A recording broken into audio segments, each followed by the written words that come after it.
What is up, everyone? Welcome to It's Been a Week. I'm your host, Ben McDonald, and this is your weekly dose of whatever the hell just happened.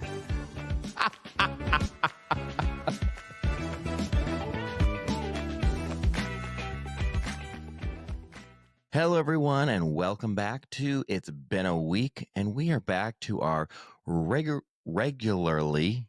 that was a tongue twister. Our regularly scheduled programming of bitching and ranting, because I have something we need to talk about.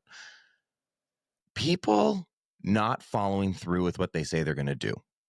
It's driving me crazy.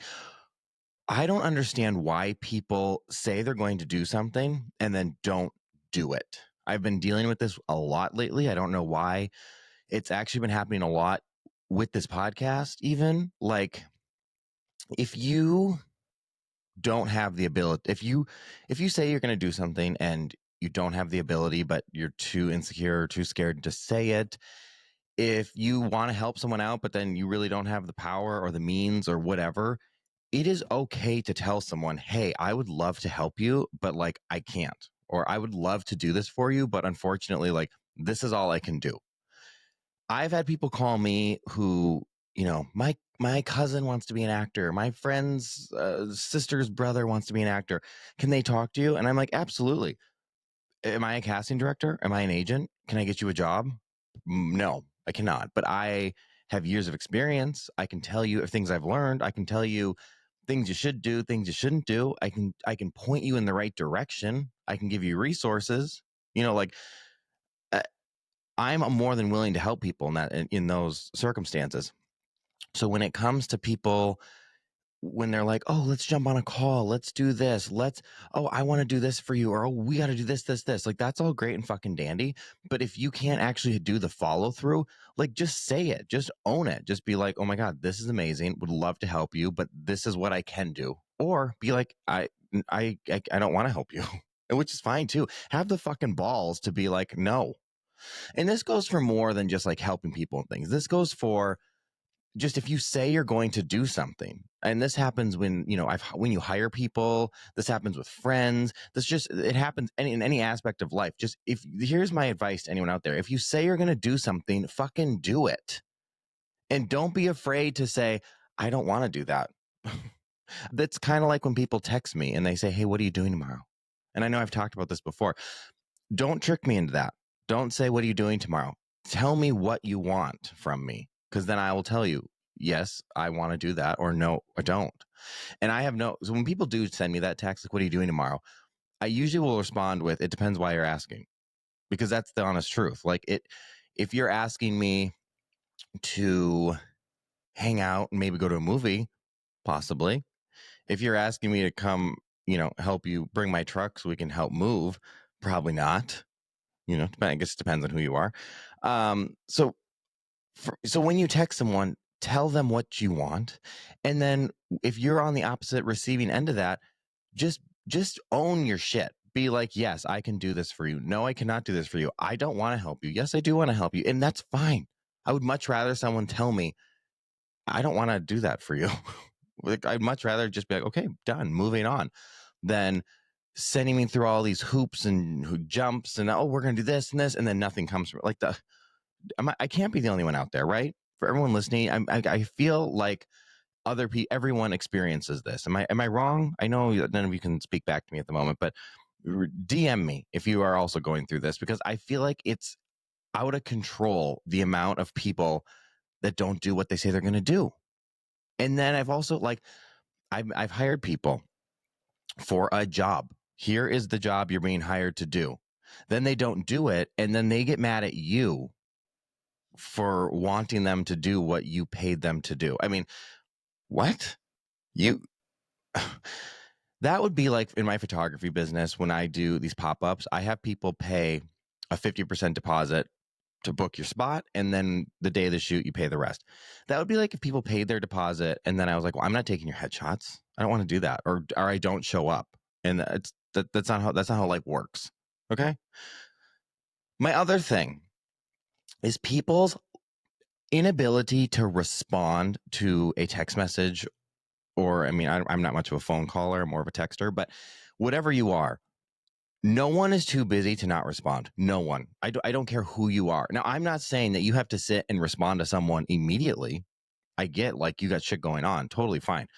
But like presidents of companies, CEOs, president of the United States of America has time to respond to a text message. You have time. You are not too busy. So I think it is. We are, and also we are a society that is glued to our phones, and I'm guilty of this. We're on our phones all the time. The whole, oh my God, I'm just seeing this. Oh my God, I didn't see that message. You fucking saw it. Come on. I just find it so honestly disrespectful to someone. It really goes to show how you know, the importance or where someone is in your world if you can't even respond to them. I pretty much will respond to everyone, maybe not immediately, but I also don't go weeks. You know, it might be an hour or so, but like I try to get back to people pretty quick, whether that's business, friendships, whatever. And what is it with people not responding? I've had friends that, I'm not going to name names because that could get ugly. Yeah, I've had friends where it's like I would text them and it would be weeks until they respond. And then don't make someone do the, hey, did you get this? Hey, just following up. Hey, just a gentle reminder. Hey, checking back on this, circling around, whatever the shit you have to say. Don't make people do that. Just respond to people, even if it's an answer that people don't want to hear. So that's my little rant for the day. I feel like a lot of people can get down with this. I feel like a lot of people agree with me.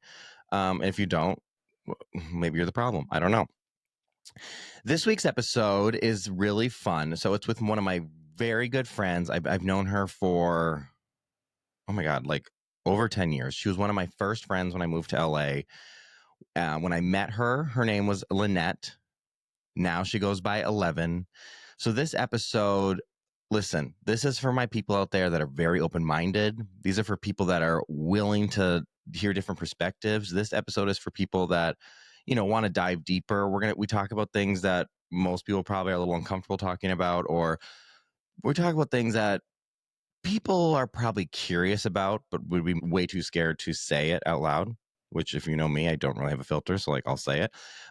We talk about drugs, we talk about drug use and like drugs that we use. So it's you know, it's an interesting episode. You got to be open minded. That's all I'm going to say. Is go into this episode with an open mind, and it might be a little woo woo. It might be a little bit like, what the fuck are they talking about? And that's okay. Just roll with it. Okay. As always, I'm glad you guys are here. Please keep continuing to listen. This has just been such an amazing journey so far. And I'm going to ask one more time. If you haven't, please leave a review, not just the 5 stars, but type something out. And if you don't think it's 5 stars, totally fine too. Leave whatever stars you think is appropriate. But please review, subscribe, do all the things, and enjoy this next episode. Here we go.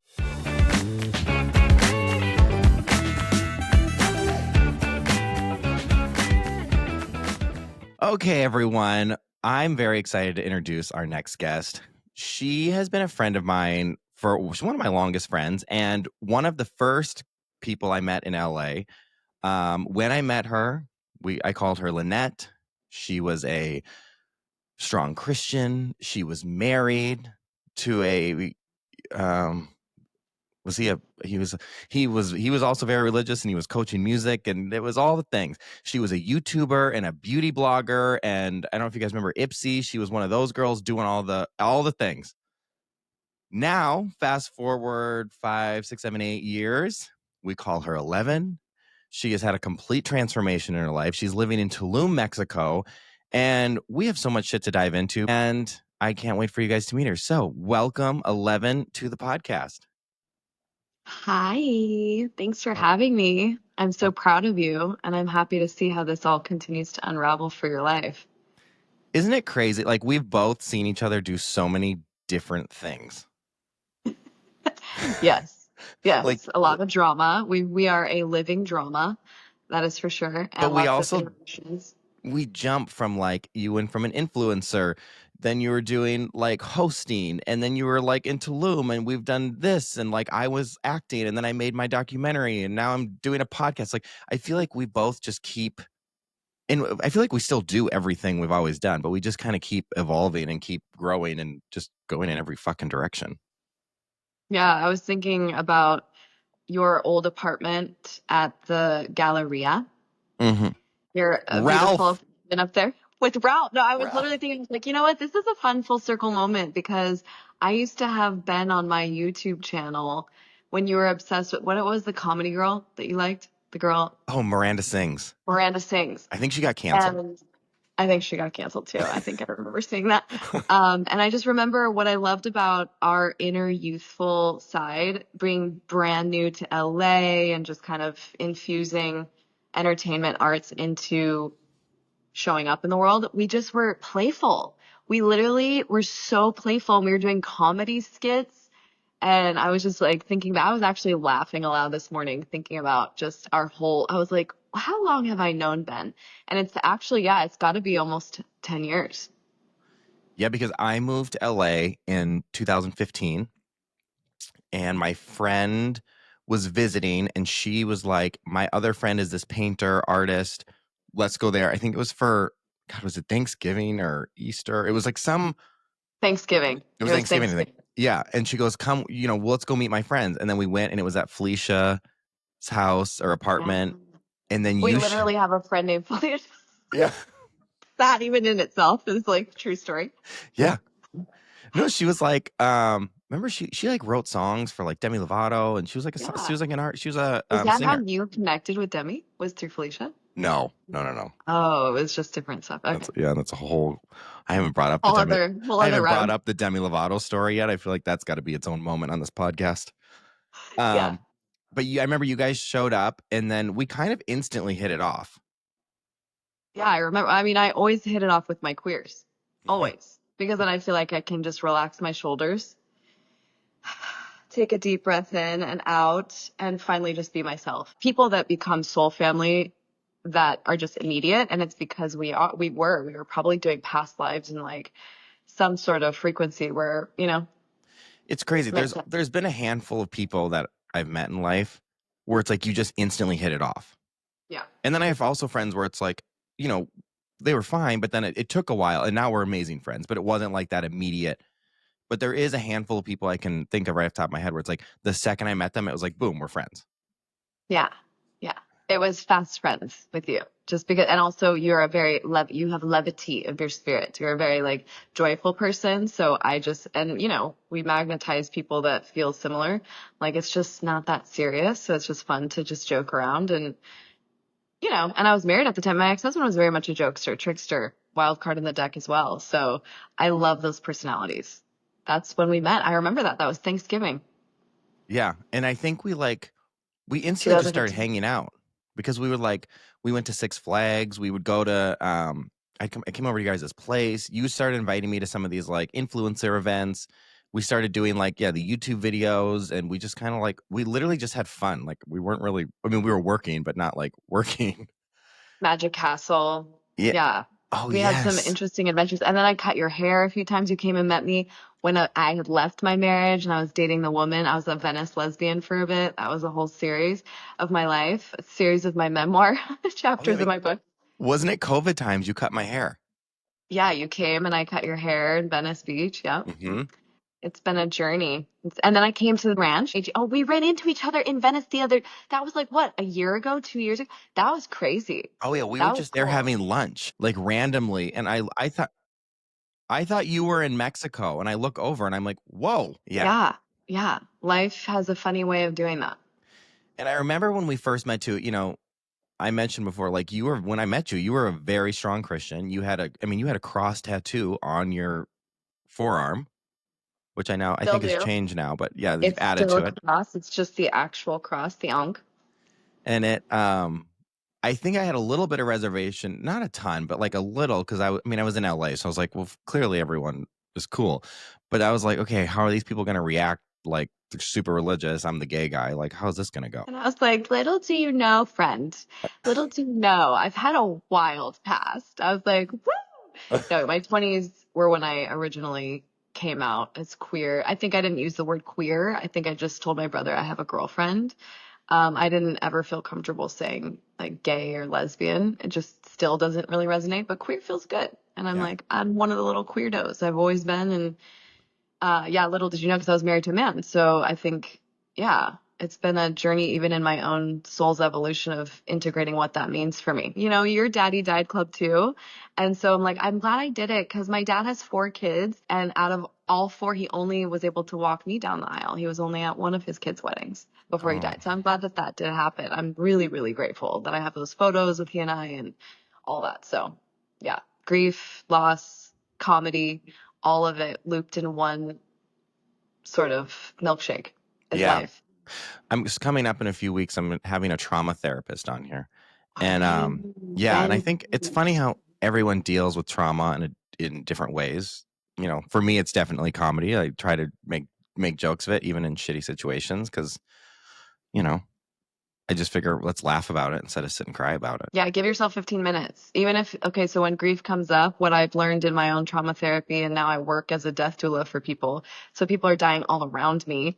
And I have been initiated to be a death doula. I didn't realize that that was part of my path on this planet, but then it just came because I have obviously been an influencer and just kind of a voice that desires to speak out into the world, into the void. And sometimes people speak back. And, that led to doing sessions with people and then my own trauma story. And then fast forward, I had a friend, basically, I say friend because my clients are always my friends, but a young woman that came to me right before her cancer diagnosis. So this was last year. And she said, one of my last final wishes for my life here is to work with you.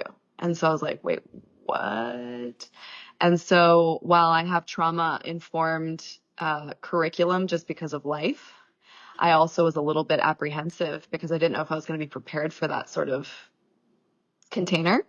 And I called another friend of mine that had actually walked with me while they were going through cancer. And I said, you know, Hendo, do you think that this is appropriate for me to work with a client? And Hendo was like, no one better than you, Elle, to walk with through some really deep life stuff. So yeah, I walked with her and she just passed this last November. So she was my initiation into being a death doula. And so now grief and loss and comedy, it's all looped in one. And now I get to walk and really let it just be.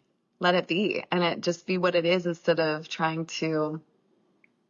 She helped me see that I was really spiritually bypassing and wanting her to live and like transmute the cancer and all of the stuff. And then she was like, you know, impermanence is the most beautiful thing about this life is just to really let go.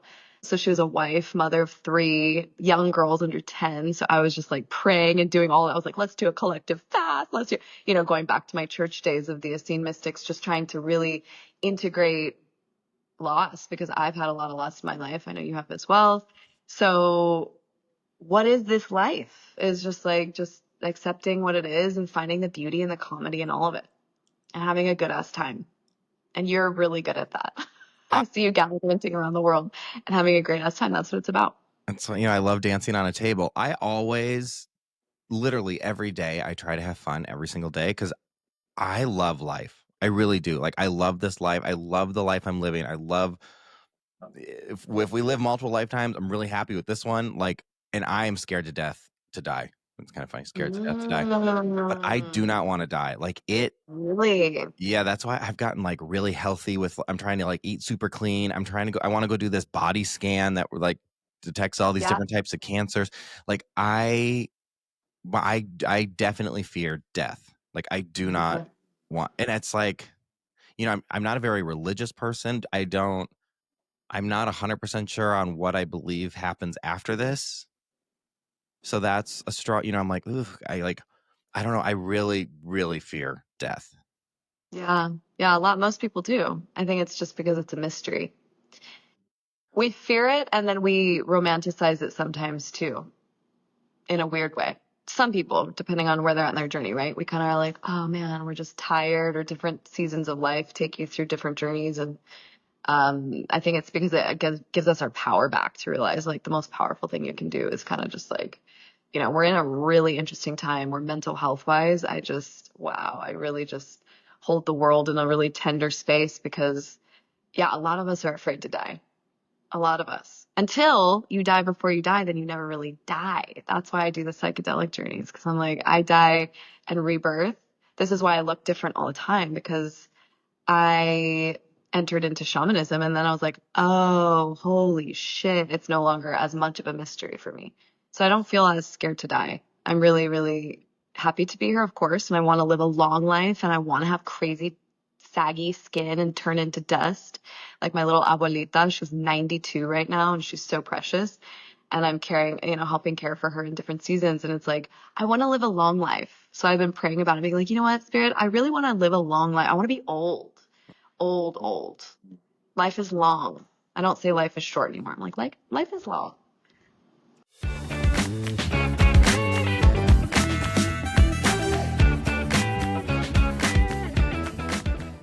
I want, if you can explain, literally, you were the face of a beauty brand, Ipsy. You had your face plastered in Sephora. You were hosting for Disney. You were over 1 million subscribers on YouTube, like doing all these things. How do you go from Christian, married to a man, having a super successful career in LA to now you have transformed. I mean, I've seen you shave your head. I have seen your outfits change. I have seen your pronouns change. I have seen, you have transformed in so many different ways. Now you're living in Mexico. Now you're doing all these things you just mentioned. Like, just give us an idea of how we get from point A to where we are right now. Oh, how much time do we have? You said you do 30-minute podcasts. No, I'm just kidding. Right. Really, I find that being raised by artists was really helpful because I live my life like a full-on artist. I go all out. And I'm a poet, so I really love drama. Okay. There's not really great poetry unless you have a very dramatic life. So I really have just said yes to life's journeys and gone all the way. But I find that I had a life totally riddled with a lot of different shit. So that like has created turmoil, and that also makes for a great story. It makes for a great drama. And I've just, I don't know. I don't know. I just really have always, ever since I was little, even I started with the name change and even spelling my name different when I was a young kid. So I think I've just always been a shapeshifter, and now realizing that and actually integrating that and learning about how important it was what my dad named me, the name Lynette, Cenee, and um, also just needing to find my own sense of self because my parents were in the entertainment industry and they were very strong personalities. So my brother and I find that we like are fighting for almost camera time in our own family in the sense of being an entertainer's kid is not easy. And you can ask a lot of people, and I'm sure you have in entertainment, to have thousands of people clapping for your, parents on stage in these gorgeous costumes. It really, starts to work with your mind. So I was dressing up as a clown ever since I was a kid. So I understood like the Heyoka sort of humor. Heyoka is like a clown, a sacred clown. And I understood the Joker in the deck kind of thing. And I just understood it's not that serious, that you can kind of just create a character and then see how it goes. And if you don't like it, just start over. And so, yeah, I've said yes all out And what and was just the gone. moment that you were like, okay, like your, YouTube personality and your influencer personality, and that, like, when was the moment, or what was the moment that you were like, okay, I'm gonna not close that chapter, but I'm gonna shift for now. Like, what was the moment that kind of was like, okay, The I've done, reinvention. yeah, because there was a time when it was like, beauty, glitz, glam, influencers posting, and then you shifted, and all of a sudden it was like, whoa, like literally, you shaved all your hair off, literally. Yeah, I mean, you know this intimately because you know my life from a behind the scenes lens. Um, when you grow up, I'm gonna just like use this as a through line. When you grow up learning how to do the glitz and glamour and know how to put on masks, you're really good at hiding the truth. And so I was hiding a lot of truth. And one of them is me being queer. One of them was a very tumultuous marriage and a lot of domestic violence going on behind the scenes. So I was trapped. And I had said, actually, I said to Corey Ben, I said, I'm ready to pull a fucking huge publicity stuff.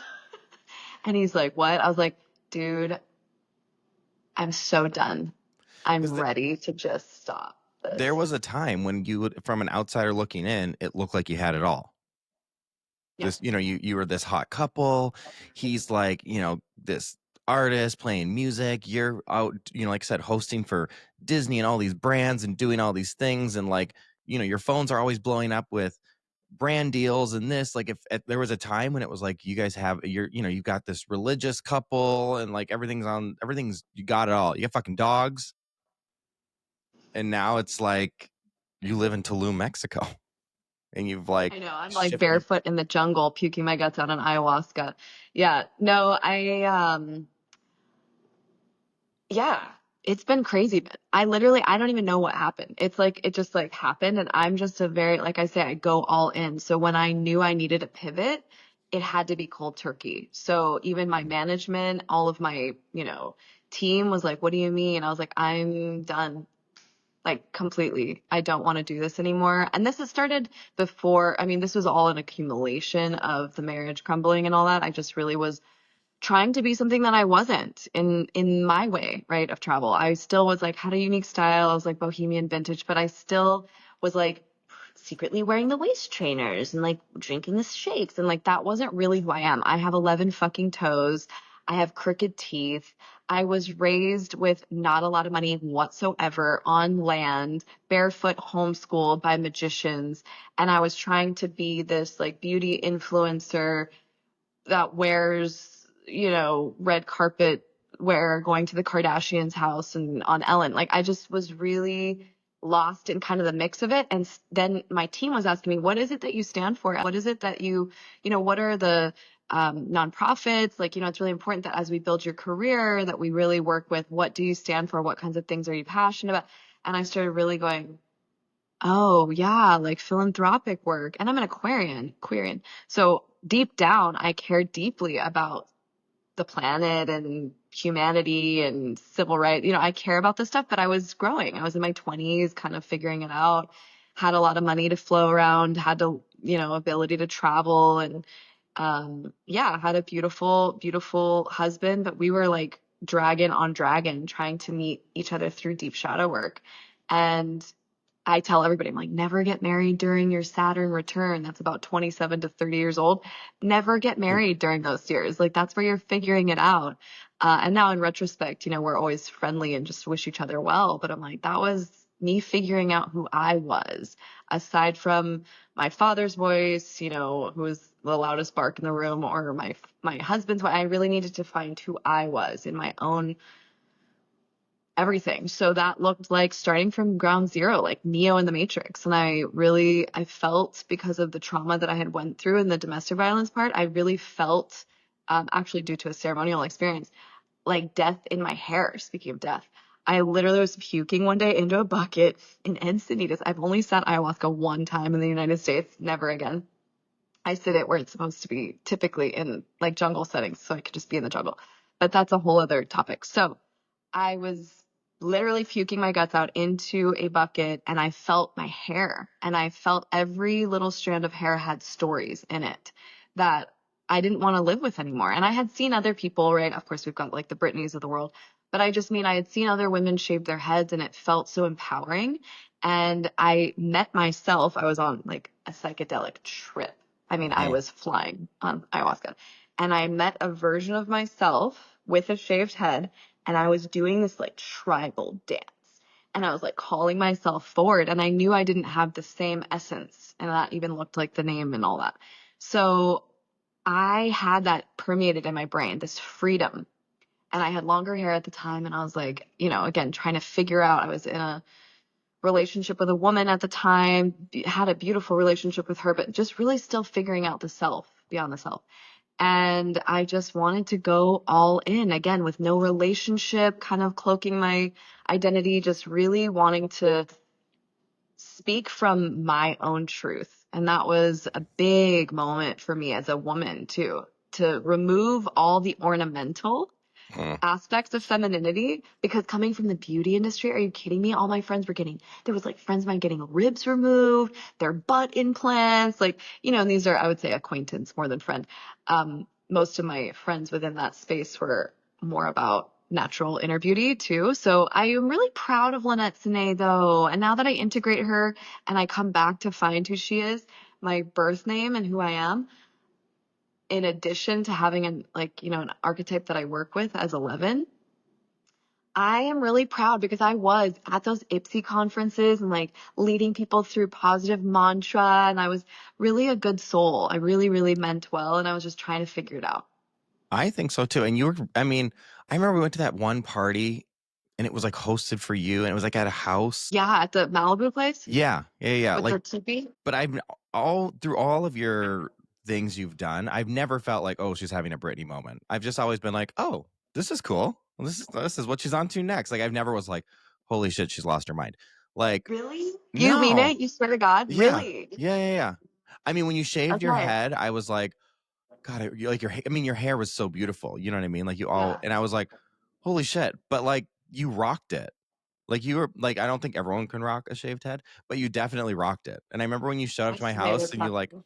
had some hat on and all, and I'm like, I remember you tried to help me dress, remember a few times, and like, but you're one of those people you can just like go thrifting and find something, and then like you could put a fucking garbage bag on. You're like, wow, this is great, and I'll go put on something. I'm like, this is not great, but I remember you would try to help me like go shopping and find pieces, but you've just always had your own, I don't know, your own style, whether not even it's just clothing, but just you've always had your own little, you know, thing, and it works. So I've never thought like, oh God, she's lost it.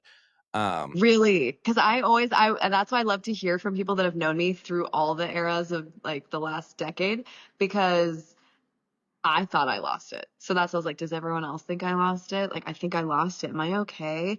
Am I splitting? Do I need to? And I was going to like different therapists and really going, okay, wait, what is this? But I'm sure a lot of artists, and you're around a lot of celebrity culture, there is like chosen names.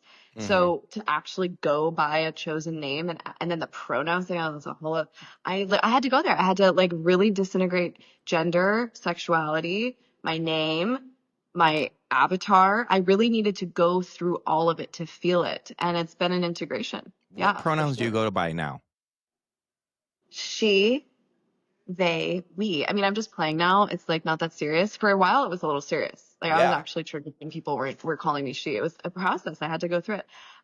Thank you for all of those that were patient with me throughout that, because I was being honest. I was being authentic, and so that's one thing about me is you're never gonna catch me lying. I'm just being authentic, and I meant it. I was like, don't call me sister, don't call me queen, call me cosmic sibling, because I let 11 really take center stage, and now after I, get a little older, and I don't mean that like to say that I'm old. I just mean that I'm more mature in my womb, carrying a womb as a woman and really like maturing as a woman.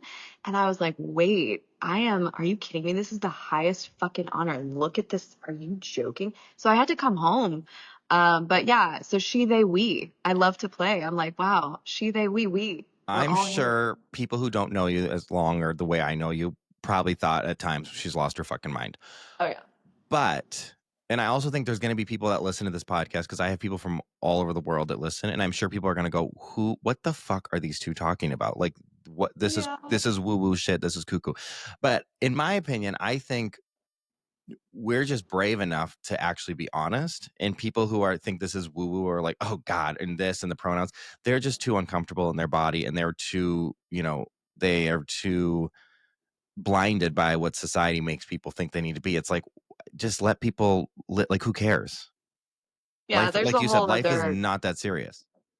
it's there is like so much to unpack there, which would be for another podcast, because I've really integrated spiritually what I believe is happening. And I think that we are in also a very transhumanism agenda based culture. So that also does worry me. And I've had trans partners in the past, and I have also like walked very closely with some of my trans friends. So I highly, highly revere their bravery as well, Hmm. while also having my reservations absolutely about certain parts of culture and how it's being almost perverted, because I think the truth of being aware of the two spirits that live within, the yin, the yang, the alpha, omega, this goes back to ancient, ancient truths, and to really integrate the balance of the androgynous soul and spirit that we are, because we are made in the image of the creator, which is beyond the binary, right, is a really important topic that I've been in deep study and embodiment around the last several years.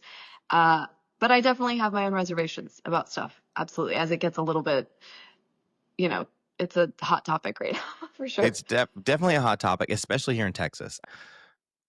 For me, I personally don't get it. I'm like, let people just live their life. It doesn't affect you.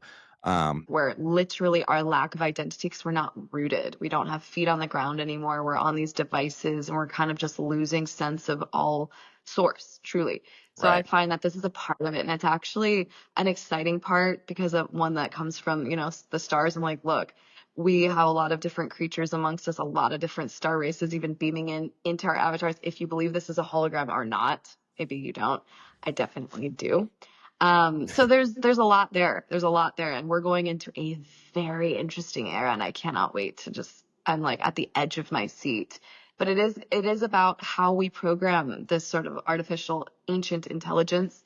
It's, something that is nothing new under the sun. It talks about in scripture. There's nothing new under the sun. We've done this. We actually have these pyramid structures for some reason, but we, love to think that we're so wise and that we have it all figured out, but really we're just I think we're in the dark age. We're actually now just coming out of the dark ages, remembering a lot.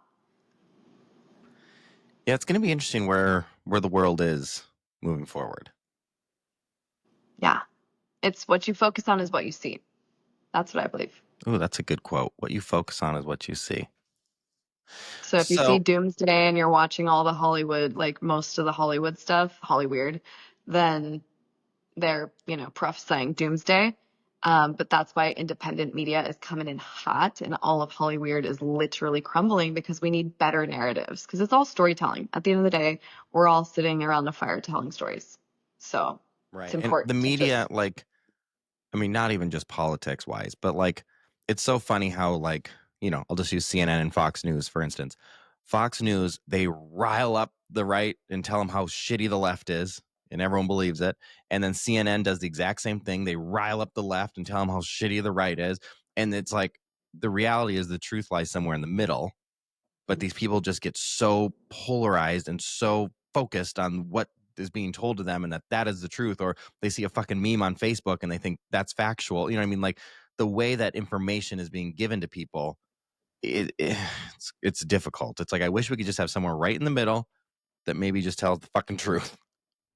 yeah. Yeah, well, that's exactly what's happening. I think that's what we're going to get to see is a world that actually embraces a third party, more purple, rather than, and that's what it takes, right, is like it's always darkest before the brightest dawn. And we're seeing now, like, even parties are changing, people are of political parties are changing, because even myself, just to really test and see. And it's a very interesting, this is what I believe America to be, is like a very interesting test, and it's a great place to be. That's what I'm saying. It's interesting to be in another country yet still be very involved in, of course, I was born in America, yet mi mamá es de Mexico. So to reintegrate a lot of what's happening even here has been a journey, and I'm still such a forever student, and I'm constantly unpacking and really looking at my own programming. But I do believe that the binary conversation has allowed me to see it politically in my own avatar, in my own, I always say that, in my own body of bone and blood, to really realize, okay, I know that I have a masculine essence and a feminine essence. How do I bridge these and merge these together? How do I bridge and merge Lynette and 11? And how do I really walk in this world as a holistic and whole human? Right. And it's self-discovery.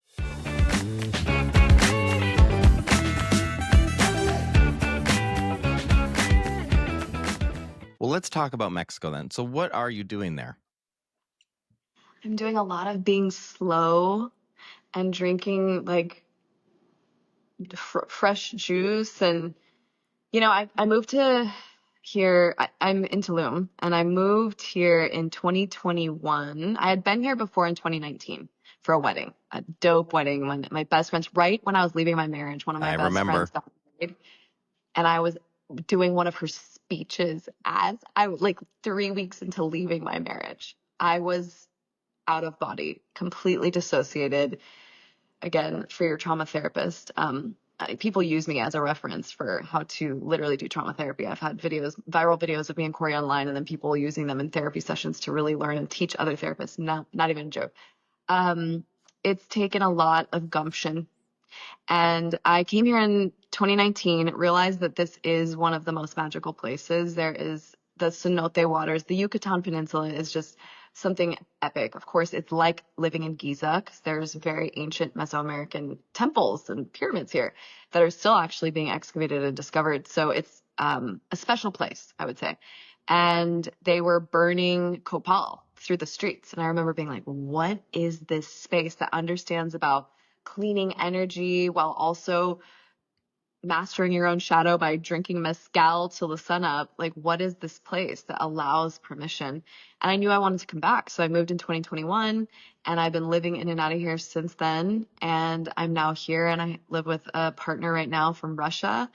And I mean, I'm out here sitting with myself, writing.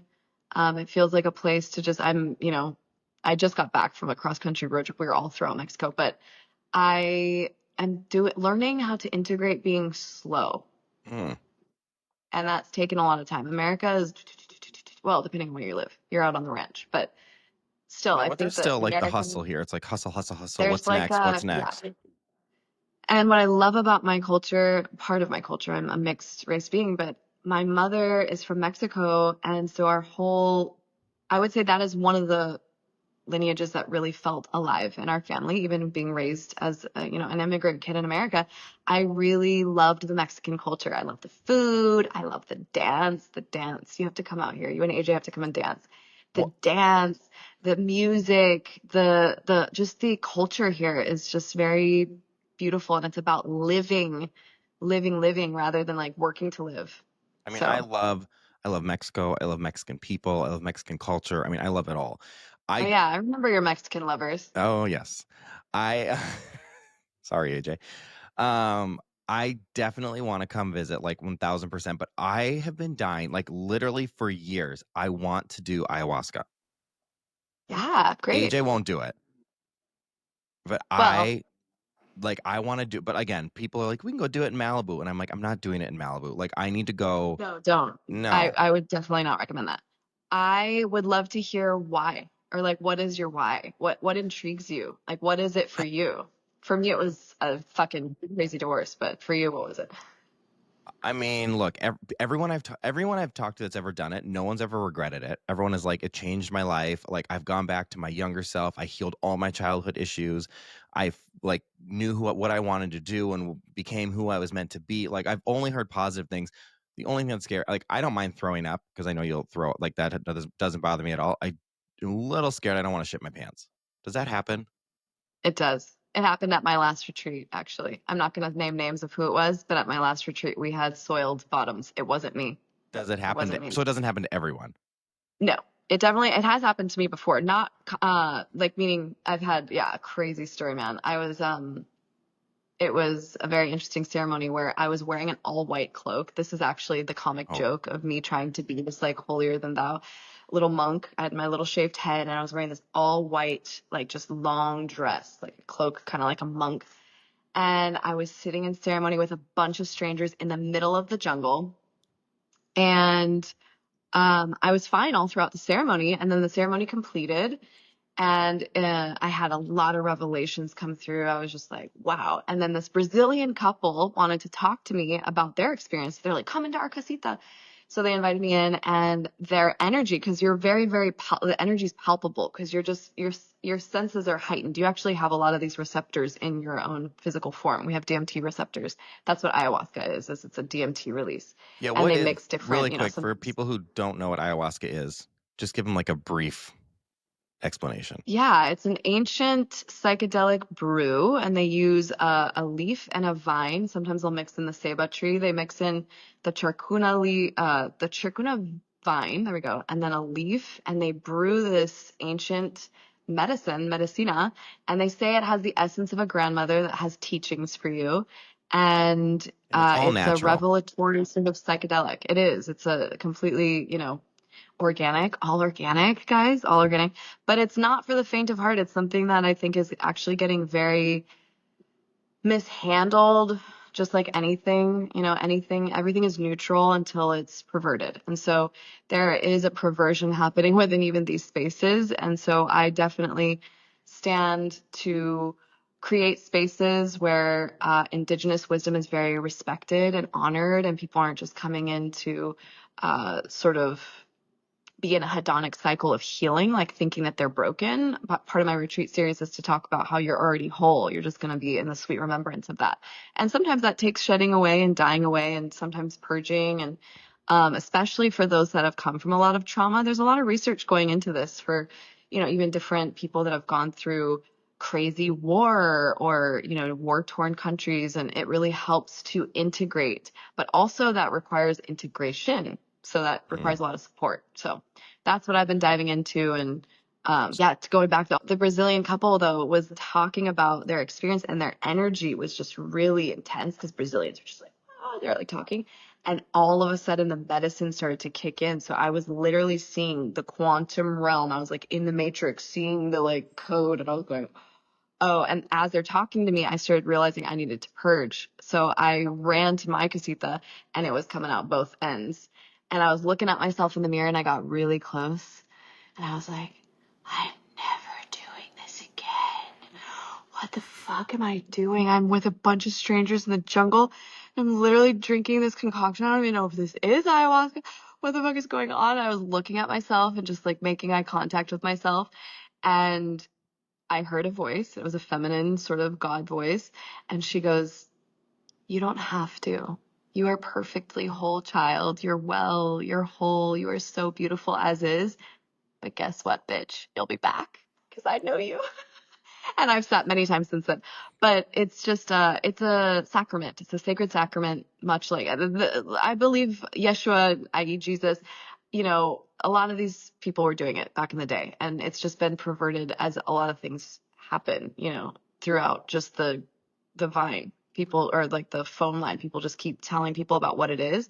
So I ask you, what it is that intrigues you, and to have an intention. I always tell people just have a very clear intention of what it is, and just have an intention to also complete the journey. Right. Not everybody is called to do what I do for a living. Like really, it's like, it's something that chose me to host these experiences. But I think that some people will sit one time and never sit again. And I think that's brilliant. Right. I think that's brilliant. Or never sit at all, I but mean, just do the work.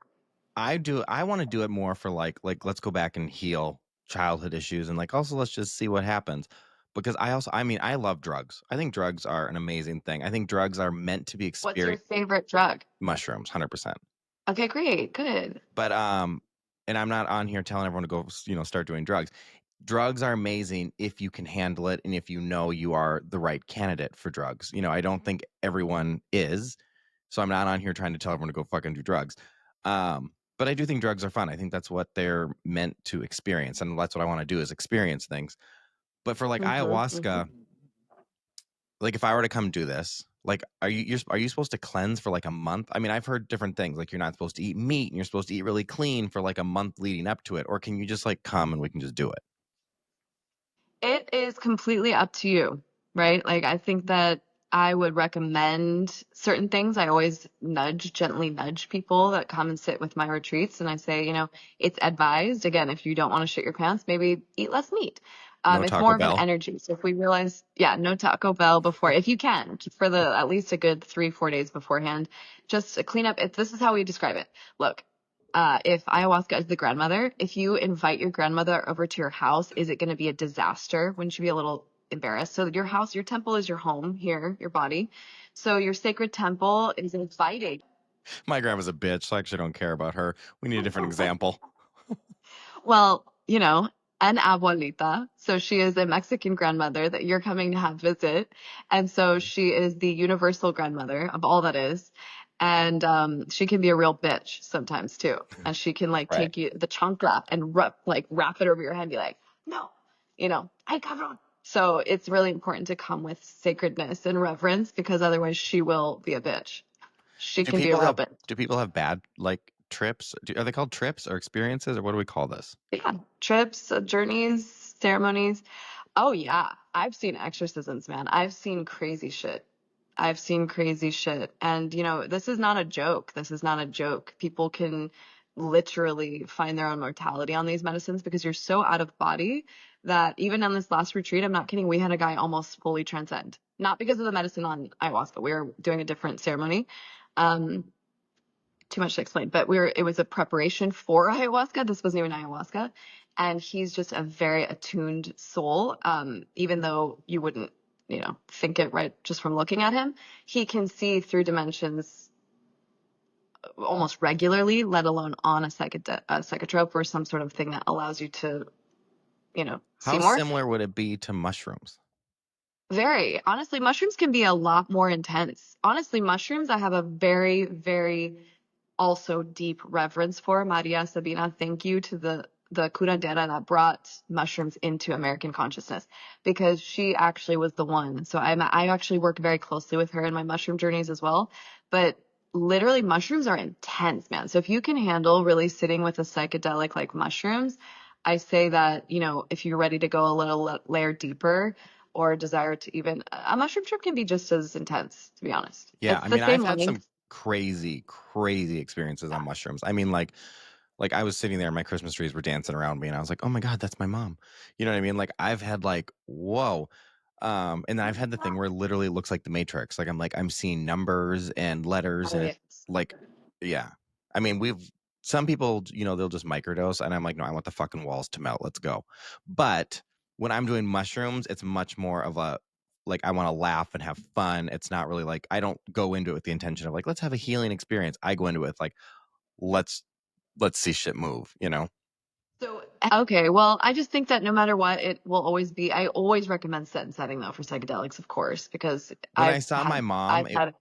my mom was in the Christmas tree, and I was like seeing her life, and then I was like, oh, like I'm her ride or die. Like it's her and I. Oh, yeah. And it See, so like that was healing, yeah, because there was like, you know, my mom and I have had a lot of shit happen, with people and family members, and I was like, it's like my mom and I are like like we're the ride or die. It's like the two of us. So, yeah, but it was so weird. That all happened like literally staring at my Christmas tree. But the Christmas tree right. was moving and dancing, and I'm like, holy shit. I mean, it was amazing, but so I It love that. presences our spirits to just like the subtleties in the field, which is really, really Yeah. beautiful. Yeah. I think the psychedelic renaissance is going to be the catalyst. It has been the catalyst, rather, to all of this. I think So, mushrooms are the next, in America at least, are going to be like the next thing like weed. You know how we have like MedMen and we have all, like weed is just like 15 years ago, if people were smoking pot, it was that's the gateway drug. You're on drugs. It was this whole mhm. like taboo. Now it's like I know moms and like grandmas that are like, let's get high. Like now weed is just such a it's like smoking a cigarette. Like it's nothing. So I smoked a little bit before this. like I Just a little bit. Just a little. see, and I'm not a big marijuana fan only because I've tried every kind. It makes me tired and hungry no matter what. And I've tried everyone goes, The weed here in Mexico is grown with love and intention if you get it from the right places. okay, well, I think what I'm gathering from this whole conversation is I need to book a trip to Tulum. Yeah, And come out here. Come out here. And I also offer to all the listeners here that if they're desiring to walk with someone who's just real, like, listen, I'm not here to profess anything. I am another version of you that's just trying to figure it out. But yeah, make myself available for those that desire. I also serve mushroom ceremonies, so sacred shamanic, mushroom ceremonies as well. But if you're desiring to kind of deep dive into that realm with the ayahuasca, then yeah, you're welcome to come down here. Or I fly to different places and do private ceremonies, and it's been a beautiful journey to remember and be a guide. It feels like a huge honor, and I'm very humbled. so I will link everything in the show notes so people can get a hold of you. But what is the best way to contact you? For interest in any of the ceremonies, my email is just magic at im11xx.com. Easy. And then also im11 on all platforms. You can find me there and have a heyday with all my past archetypes, many different characters, many hats. I'm definitely okay. So everyone that's listening, if you have any interest in this, or you have questions, or I don't know, you're just curious, I'm going to link all of 11 stuff in the show notes so you can get a hold of her for that. I'm definitely going to be planning a trip very soon. Yeah, bring your friends. No Taco Bell. And yeah, that's going to be And then amazing. we'll have a follow-up podcast because I'm like, this is serious work, but I'm glad to add levity to it because we always again need the sacred gesture at all the ceremonies. Otherwise, it's not the right ceremony. If there is not hilarity in your ceremonies, guys, or in any of your life, take a look. That's the shadow side of the magician. Make sure you have levity. So thank you, Ben, for always like being the funny guy in my life and always making things fun and just lighthearted. It's important right now. Oh, thank you. Maybe we'll do an episode while we're doing the ceremony. Hey, look, don't threaten me with a good time. I mean, that could be. We'll have to proof listen and watch that one before we post that. But that could be really fucking interesting. Do you ever do the mushrooms just for fun, or are you always doing it like in a ceremony? No, I only microdose. Honestly, after doing a lot of exploration in the psychedelic space, I've done some of the most powerful psychedelics on the planet. Right now I said that I took a puff of my partner's little joint because I only need a tiny little bit. I am the medicine now, so I don't need to I can take a very low microdose of mushrooms and go out dancing, and it's not very often, honestly. I'm mostly sober. I'll have like a beer here, one mezcal. I actually don't like to do a lot of like hero doses of mushrooms or anything. When I do ceremony and it's more of a set and setting, then sure, then we'll go in. But otherwise, I've had bad trips where I'm just too open. I'm such an open vessel already. So when I have a psychedelic, I cannot just be out in the matrix because then I can feel a lot of different things and sometimes things that I don't want to feel. Totally. So. Well, thank you so much for coming on. It's been a week. We are definitely going to be doing a follow-up episode because I feel like after people listen, there's going to be so many questions and there's so many things also we could have touched on. So there's totally going to be a follow-up, and I'm totally planning my trip to Tulum. And again, I will link everything in the show notes so you guys can contact 11 for all your questions. And for everyone else, I'll see you next Tuesday. Thank you for listening to that episode of It's Been a Week, but don't touch that dial because it's not over yet. Get ready for the after show. Been there, done that with AJ. Well, we're going to get AJ's take on whatever the fuck I just said.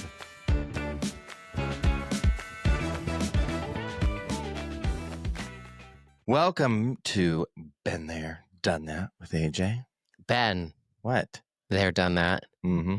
I have a bone to pick. Oh, Lord. Here we go. What? Why is it when I go in the pantry to get something, oftentimes, like the strawberries that I just bought that are covered in the chili, and I go to get the bag, and I'm like, I'm going to have a couple of these strawberries.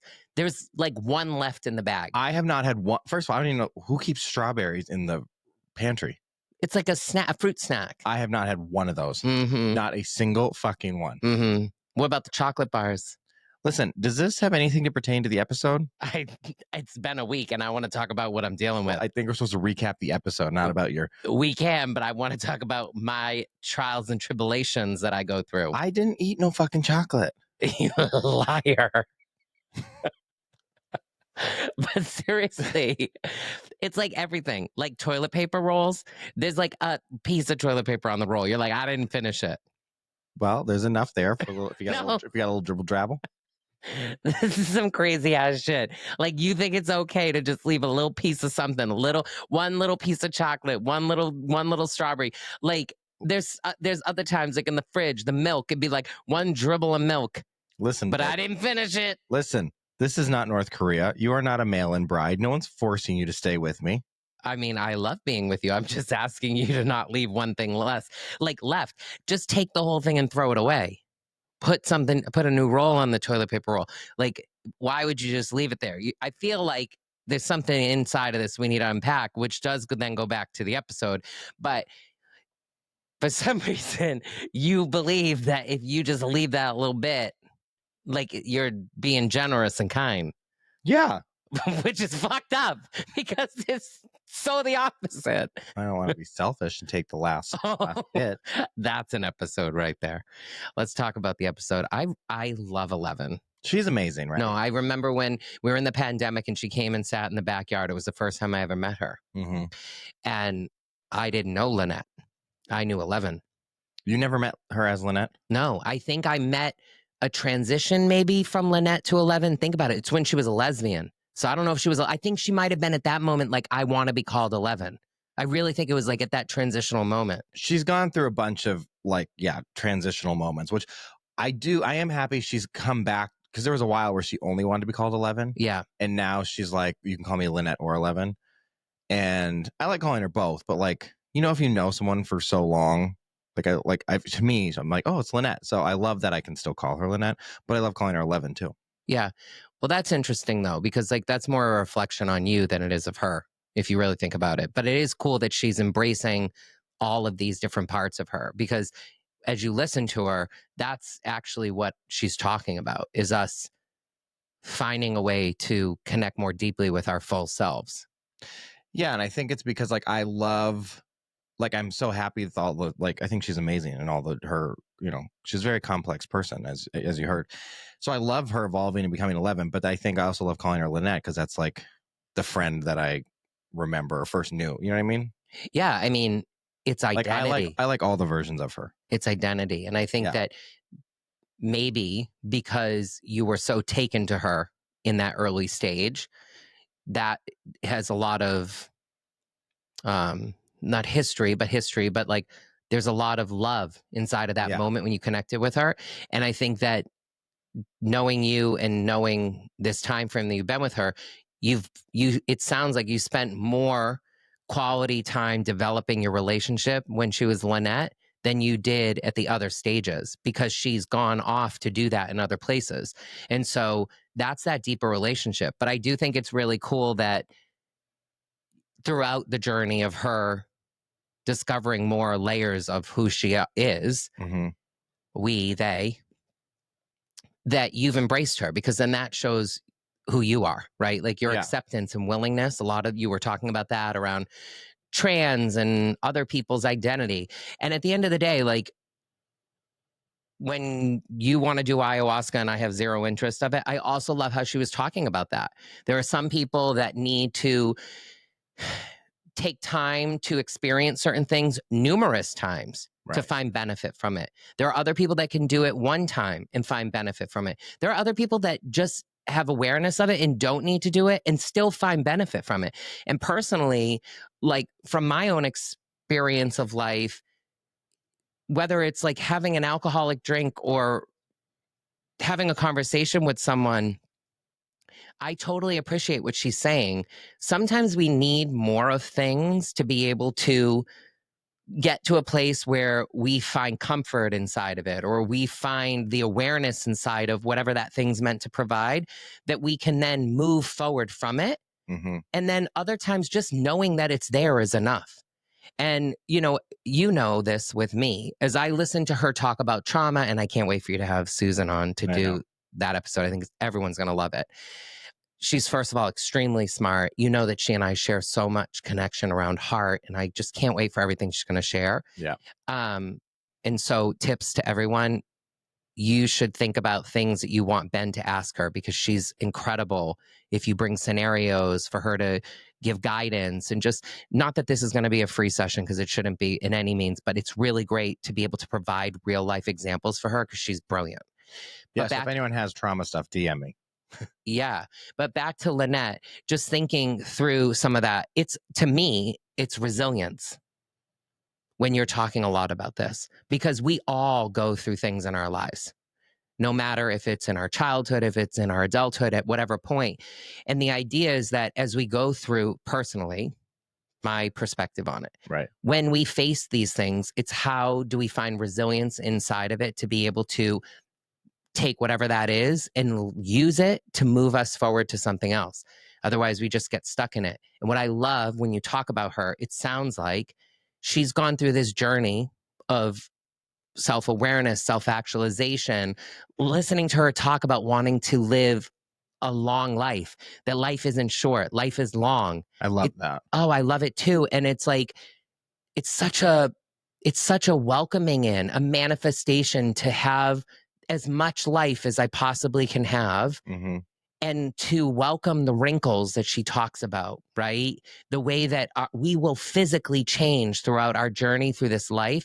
All that's coming from her being willing to accept that these stages she's been going through, I believe, is a part of her journey, but a part of her evolution, a part of her ability to become more enlightened in a world right? that creates fear around enlightenment. I mean, think about the government. Think about the way that people are governed. The reason why religion and government is there, it's really, at the end of the day, to control people. Right. Right. And you're talking about someone, she is the opposite of that. I'm going to go and experience new and something different to explore and understand something bigger. That's enlightenment. Like, just because White Lotus just ended, it's like, in some ways, those stories that we're looking at, and I think people's fascination with that show is because you're watching these characters go through these moments of enlightenment in some ways when they go on these vacations, and then the challenges that we face throughout that, and also the growth that happens through it. Right. Her life is a real example of some of that. And I find her to be so fascinating. When she came to our house and she sat in the hot tub and we talked. She's very unapologetically herself. And like, she's just as very open. And, you know, when I remember, first of all, like when I moved to LA, she kind of took me under her wing. You know what I mean? Because like she hadn't been in LA that much longer, I don't think, than me, but she was, you know, getting a lot of success. She was getting a lot of, you know, a lot of things happening. And I was brand new to LA, and she kind of like took me under her wing and was like, come to these events with me, come to these parties with me, you know, and like, you know, brought me into that circle.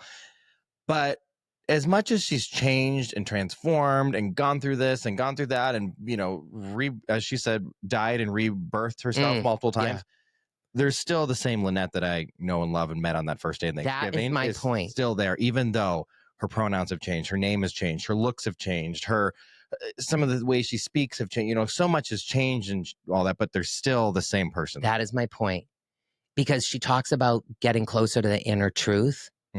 That's all she's been doing. And that person's always been there. And why I think I loved when we sat at the hot tub with her, and when you said that when she quote unquote had success, that's like Westernized. Right. Like we talk about making money and being invited to parties is success. Well, it could also be not getting invited is success too, because people are fearful of what you might bring to the table because they don't want to be close to the truth, whatever. Right. Okay. Right. But her inner truth is, I believe, someone that is so accepting and loving at her core. Hence why when she was likely in her more religious phase, when we've talked enough about people who call themselves Christians and then act what would be maybe the most hypocritical of what maybe a true Christian should be. No judgment, or not being judgmental, but judging along those things like we talked about. With her, in that time, what drew her probably in was still what's driving her today, which is this foundational core love and compassion and care.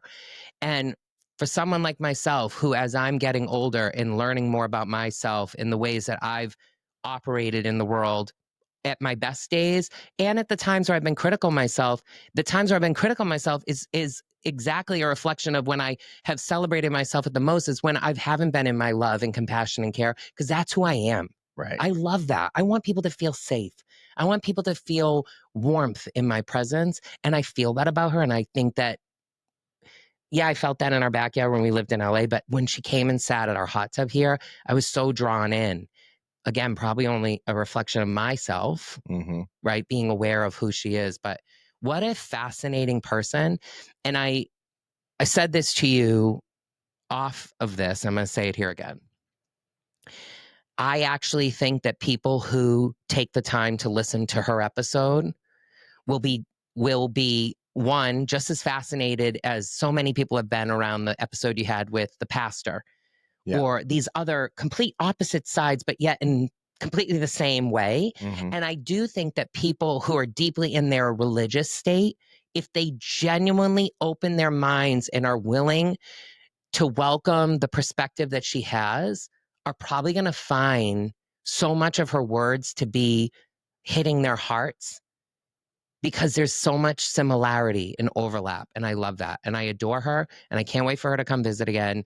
And when you go and do ayahuasca, I will go and I will sit on the beach. And I can't wait for you to come back and tell me about how much you shit your pants, because Lord knows you will be eating that Taco Bell, because don't be lying to people. Well, well, I am going to be watch what I eat, but I definitely am going to do ayahuasca. Like I've been talking about this for years. You know this. Yeah. And it's like normally with drugs, I want to feel something. Right. You know what I mean? Like I want to experience, which is usually why I go to like level 10. And because I just think that that's the point, you know.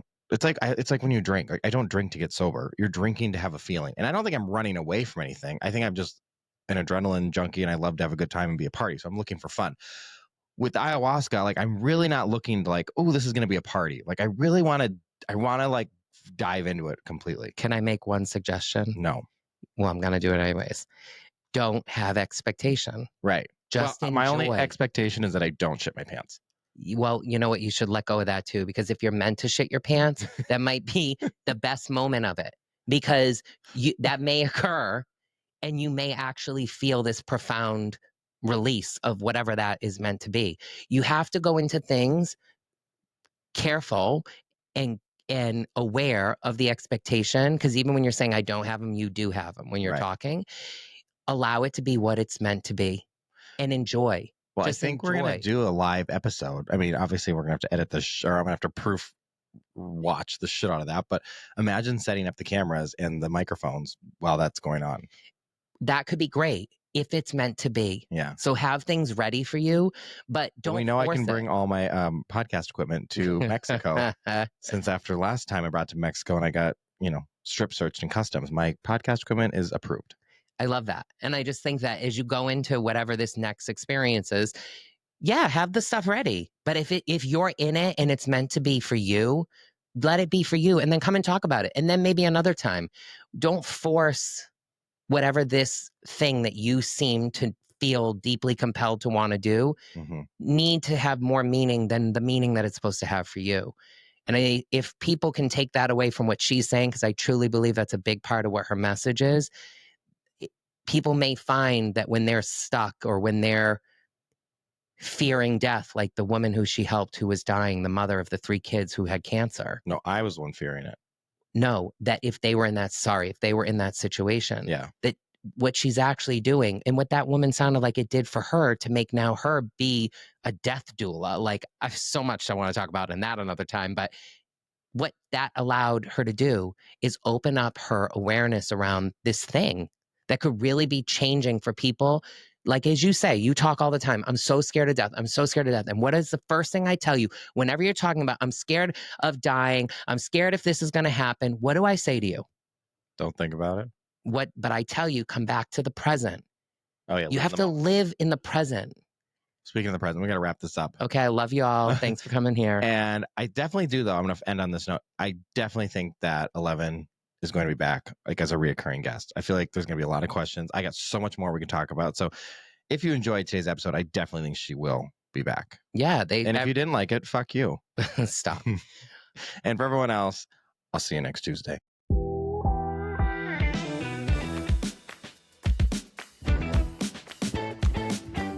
What is up, everyone? I have a question for you. Have you ever done something so wild, so hilarious, or so ridiculous that your friends are still talking about it? Do you have a story that happened to you this week that are going to leave jaws on the floor? Well, here's your chance to tell it on It's Been a Week. Head over to itsbeenaweek.com, scroll down to the bottom, and let me know why you should be the next guest. Bring me the drama, the chaos, and the laughs. I want it all. No story is too crazy, no perspective too bold, and nothing is off limits. So, let's pour a martini, spill the tea, and make a conversation to remember. Submit now, and I cannot wait to talk to you soon.